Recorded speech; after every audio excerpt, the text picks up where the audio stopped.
انسان، تجھ کو اپنے رب کریم کے بارے میں کس چیز نے دھوکہ دیا؟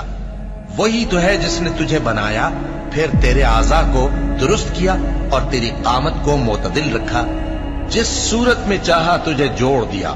مگر افسوس تم لوگ جزا کو جھٹلاتے ہو، حالانکہ تم پر نگہبان مقرر ہیں، یعنی معزز کاتبین۔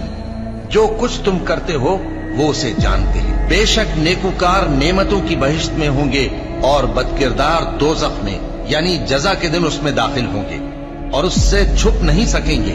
اور تمہیں کیا معلوم کہ جزا کا دن کیسا ہے؟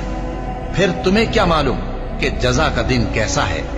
جس روز کوئی کسی کے کچھ کام نہ آ سکے گا اور حکم اس روز اللہ ہی کا ہوگا۔